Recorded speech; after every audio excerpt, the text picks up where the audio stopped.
الحمد لله حمدا كثيرا طيبا مباركا فيه.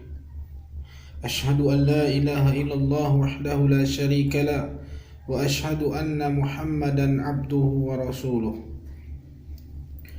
قال النبي صلى الله عليه وسلم وفي رواية الإمام الترمذي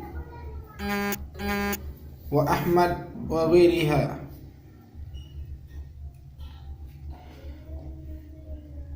ألا وإن من قبلكم من أهل الكتاب افترقوا على 72 ملة وإن هذه ملة ستفترق على 73 72 في النار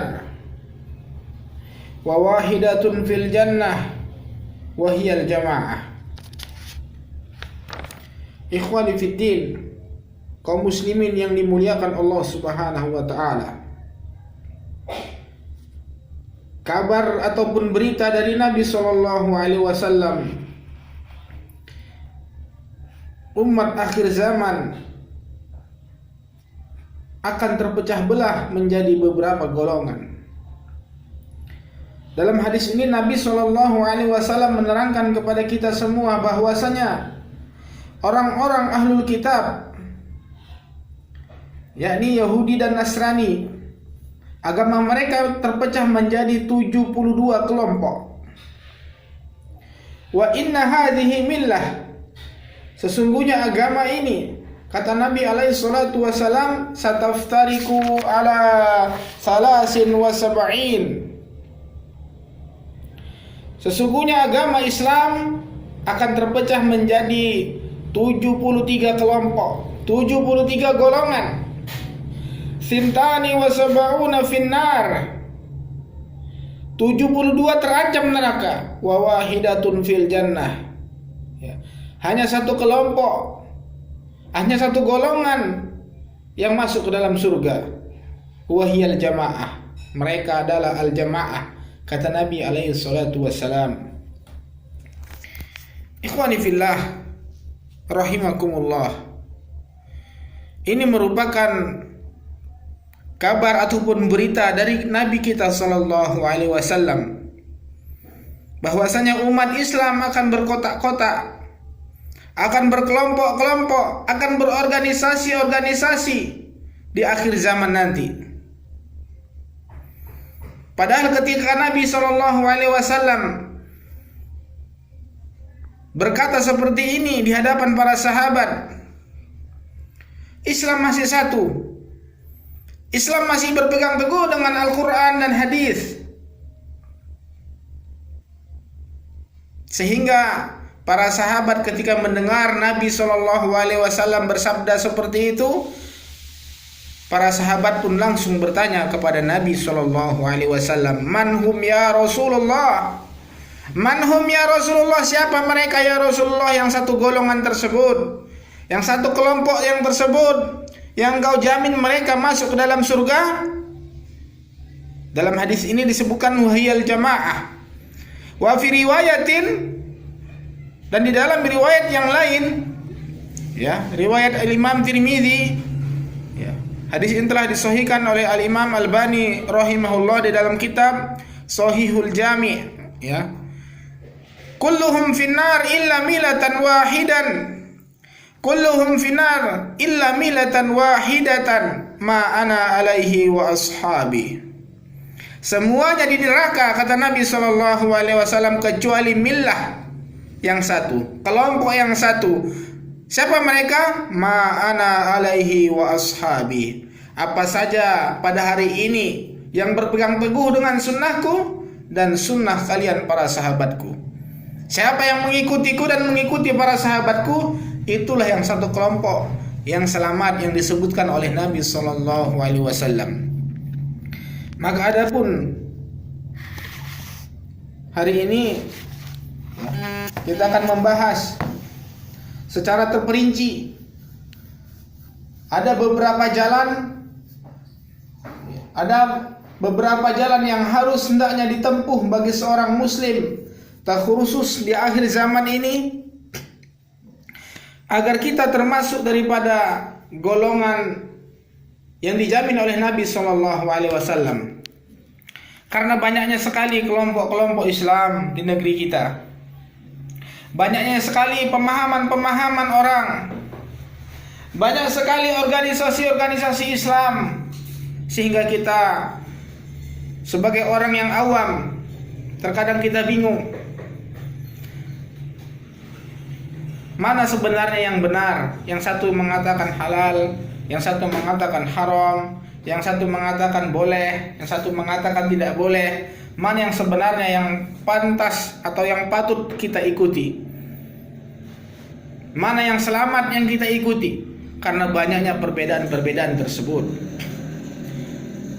Adapun terkadang mereka orang-orang yang mengatakan dengan dalil ikhtilafu ummatur rahmah, ya, perbedaan di kalangan umat muslim adalah rahmat dari Allah Subhanahu wa taala.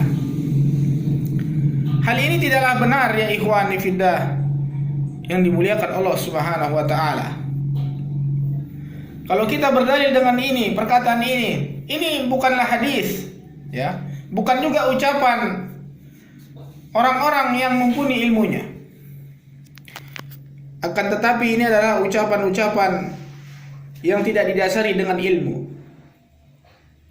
Kalaulah perbedaan itu adalah rahmat dari Allah Subhanahu wa taala, berarti persatuan itu adalah sebaliknya azab dari Allah Subhanahu wa taala. Maka dari itu kaum muslimin seluruhnya diajak untuk bersatu. Wa'tasimu bihablillahi jami'an wa la tafarraqu. Ya, bersatulah kamu, berpegang teguhlah kamu dengan tali Allah, Al-Qur'an dan hadis.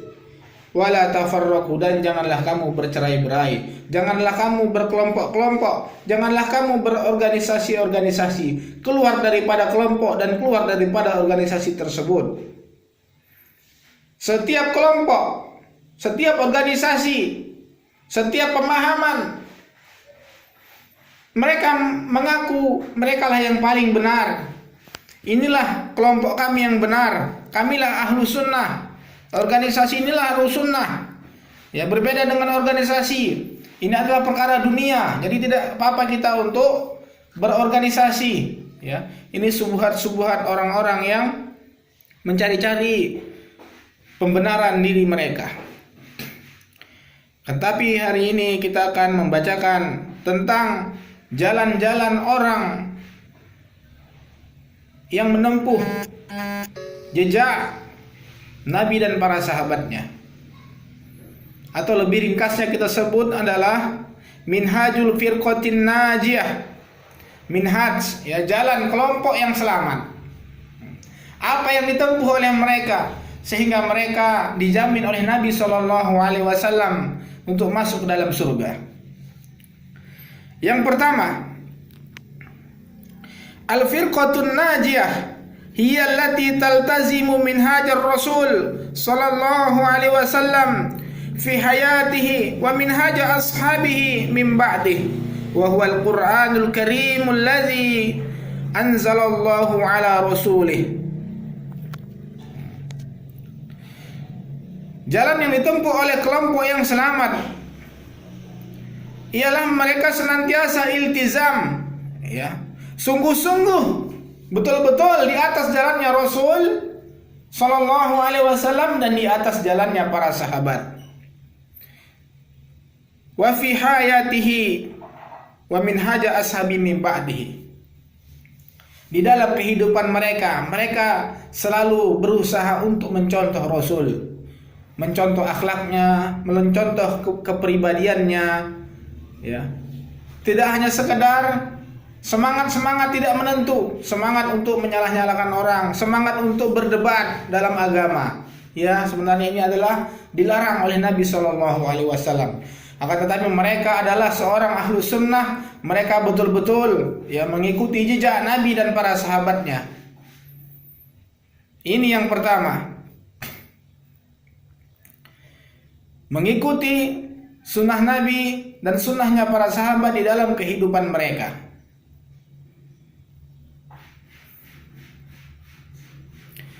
Kemudian Yang kedua, al-firqatun najiyah ta'udu ila kalamillahi wa rasulih hina tanaza' wal ikhtilaf amalan biqaulihi ta'ala fa in tanazza'tum fi syai'in farudduhu ila Allahi wa rasul in kuntum tu'minuna billahi wal yawmil akhir dzalika khairu wa ahsanu ta'wila. Kelompok yang selamat mereka berjalan di atas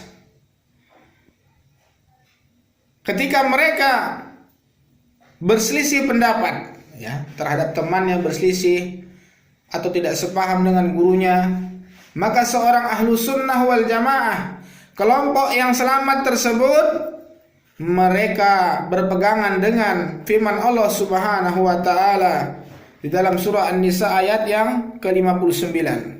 Fa in tanaza'tum fi syai'in farudduhu ila Allahi wa rasul. Apabila kalian tanaza', kata Allah Subhanahu wa taala, ya, apabila kalian berselisih pendapat, kembalikanlah perselisihan tersebut kepada Al-Qur'an dan Sunnah, kepada Allah dan Rasulnya, kepada Al-Qur'an dan hadis. Ya, jadi tidak perlu didebatkan, tidak perlu tegang urat.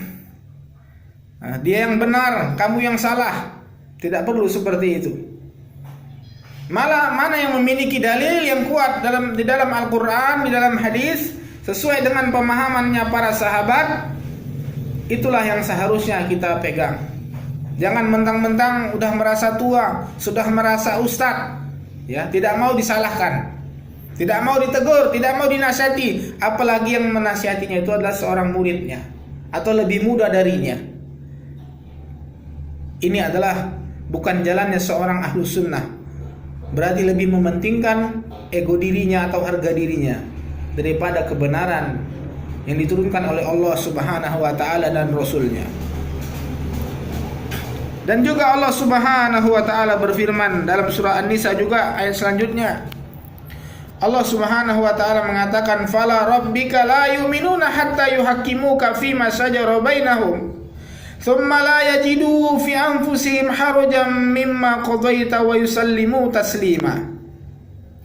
Maka demi Rabbmu wahai Muhammad, kata Allah, la yu'minuna hatta yuhaqqimuka fima shajara bainahum.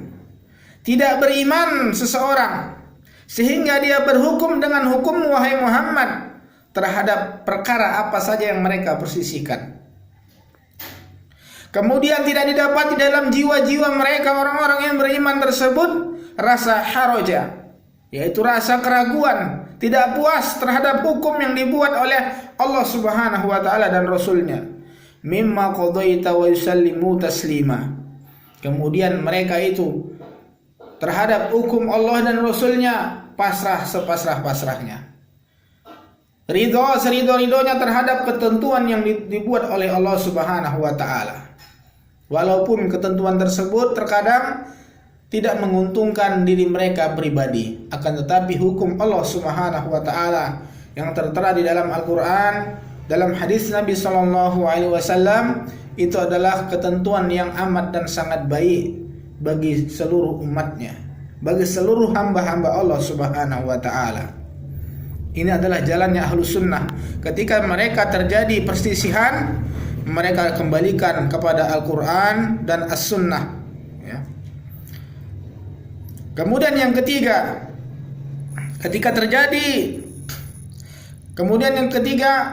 apabila mereka menempuh jalannya kelompok yang selamat tersebut, al-firqatun najiyah la tuqaddimu kalami ahadin ala kalamillahi wa rasulih.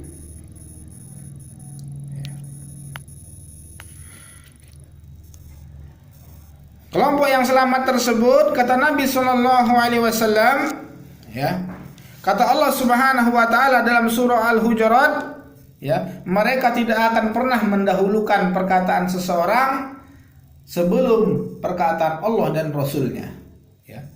Jadi ringkasnya, mereka tidak berani berbicara tentang masalah agama ini kecuali ada dalil yang menyertai, ada keterangan di dalam Al-Quran dan hadis Nabi, baru mereka berani berfatwa, baru mereka berani berpendapat sehingga pendapatnya itu sesuai dengan Al-Quran dan Sunnah. Sebagaimana Allah Subhanahu wa taala berfirman, "Ya ayyuhalladzina amanu la tuqaddimu baina yadayillahi wa rasulih wattaqullaha innallaha samii'un 'aliim." Wahai orang-orang yang beriman, kata Allah, janganlah kalian mendahulukan perkataan seseorang sebelum perkataan Allah Subhanahu wa taala dan Rasulnya, dan bertakwalah kalian kepada Allah, sesungguhnya Allah itu Maha mendengar lagi Maha mengetahui. Ini jalan yang ketiga yang ditempuh seorang ahlu sunnah wal jamaah, yang seharusnya mereka adalah tidak mendahulukan perkataan gurunya, perkataan ustadznya, perkataan kiainya sebelum mereka mengetahui dari mana perkataan guru, dari mana perkataan seorang ustadz tersebut, apakah dari Allah Subhanahu wa taala dan Rasulnya, apakah hanya pendapat beliau saja. Ini harus kita pelajari betul-betul. Kemudian yang keempat, seorang ahlu sunnah disebutkan di sini adalah al-firqatun najiyah ta'tabiru tauhid wa huwa ifradullahi bil ibadah wa du'a wal isti'anah wal istighatsah waqtu syiddah war rukha. Al-firqatun najiyah, ahlu sunnah wal jamaah, di dalam berdakwah, di dalam mengajak umat ini, mereka itu mementingkan perkara-perkara tauhid sebelum perkara-perkara yang lain. Mereka mengajarkan perkara-perkara yang tauhid agar tidak terjerumus kepada kesyirikan umat-umat akhir zaman ini. Banyak hari ini kaum muslimin, saudara-saudara kita, mereka mengajak kaum muslimin, mengajak saudara-saudaranya untuk berbuat kebaikan. Alhamdulillah, masih ada untuk mengajak berbuat kebaikan. Akan tetapi mereka tidak mengetahui perkara yang paling penting dan paling mendasar, yaitu tentang perkara mentauhidkan Allah Subhanahu wa taala. Maka sehingga kita lihat betapa banyak kaum muslimin hari ini yang sholatnya tidak pernah tinggal, rajin berjamaah ke masjid, menghidupkan sunnah-sunnah Nabi di rumahnya. Akan tetapi berapa banyak juga orang-orang yang sudah rajin ke masjid tadi, yang sudah rajin sholat berjamaah, akan tetapi masih mau datang untuk ke kuburan, ngalah berkah, minta berkah di kuburan, mendatangi dukun, membuat mantra-mantra, jimat-jimat ditempelkan di dinding-dinding. Ini akibat kurangnya pemahaman tentang perkara tauhid. Jadi ahlu sunnah wal jamaah ta'tabiru tauhid, mengutamakan tentang perkara tauhid kepada Allah Subhanahu wa taala.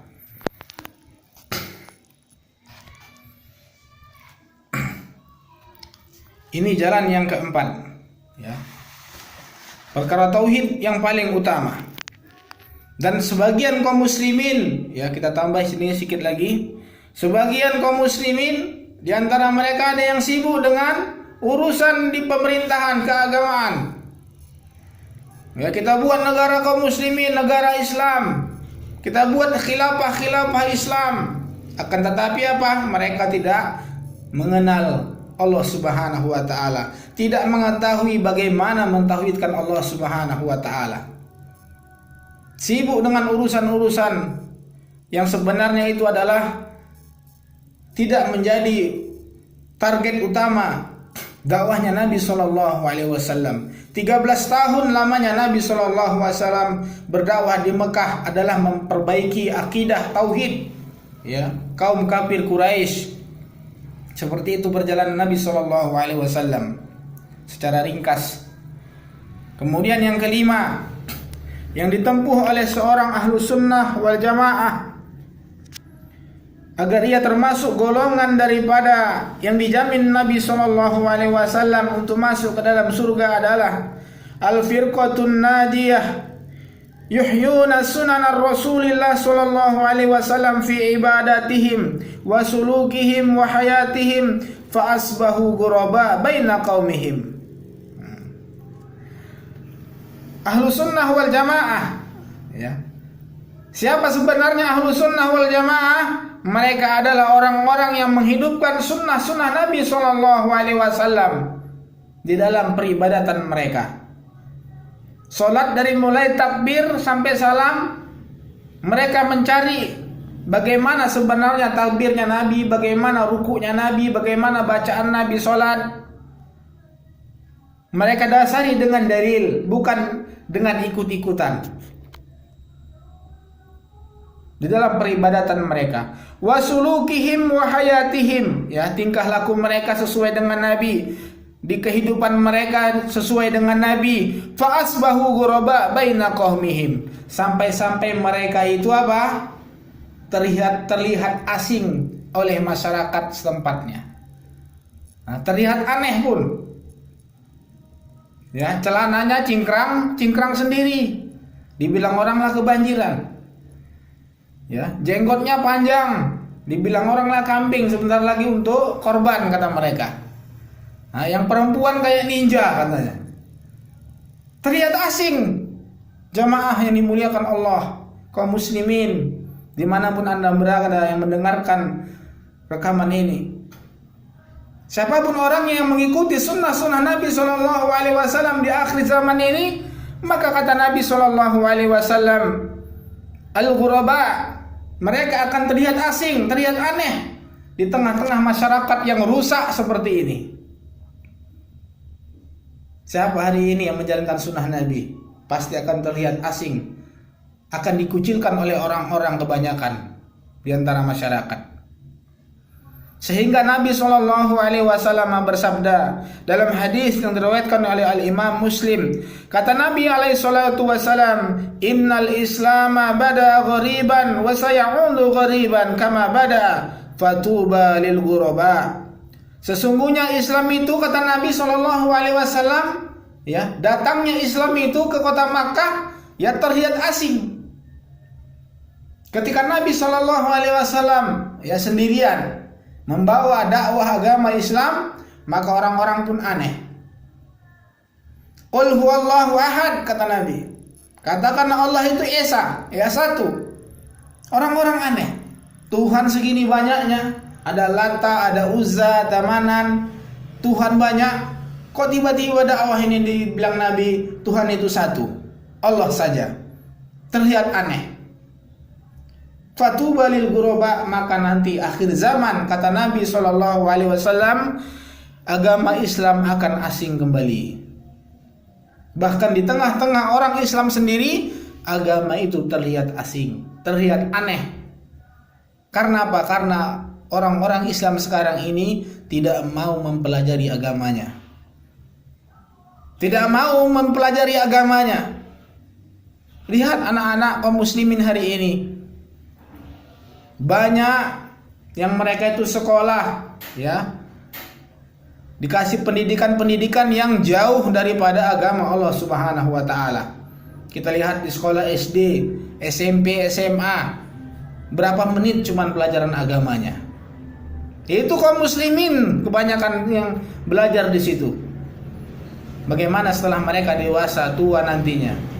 Tentunya mereka akan buta dengan agama Allah Subhanahu wa taala, kecuali orang-orang yang diberikan hidayah petunjuk oleh Allah Subhanahu wa taala.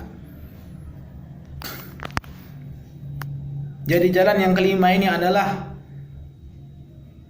kita harus bersiap-siap untuk menjalankan sunnah-sunnah Nabi walaupun terlihat asing di tengah-tengah masyarakat.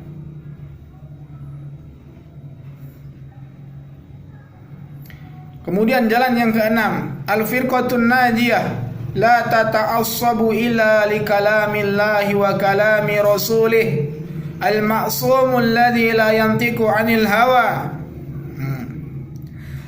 Al-firqatun najiyah, kelompok yang selamat, yang dijamin oleh Nabi SAW.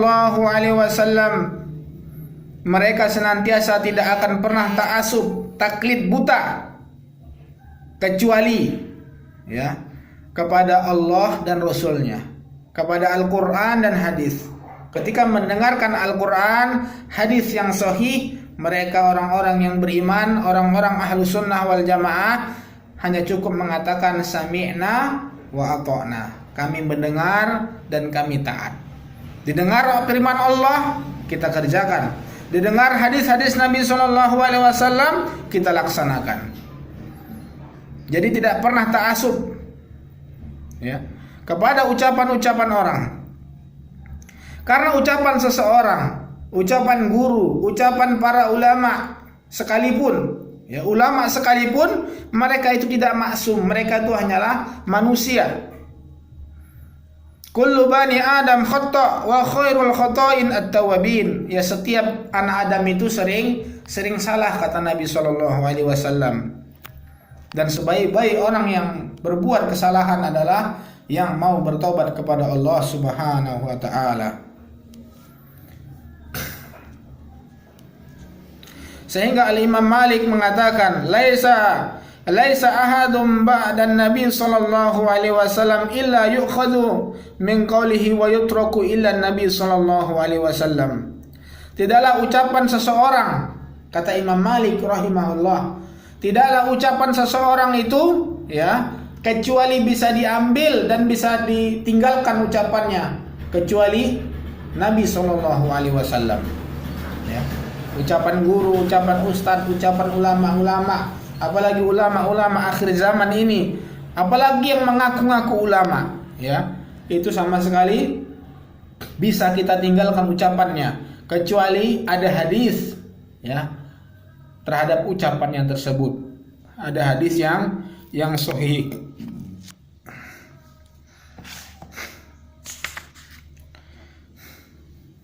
Kemudian yang ketujuh, seorang ahlu sunnah, ya, kelompok yang selamat, kata Nabi SAW itu, mereka itu adalah hum ahlul hadis alladzi qala Rasulullah SAW fihim la tazalu ta'ifatun min ummati zahirina 'alal haq la yadurruhum man khadalahum hatta ya'ti amrullah.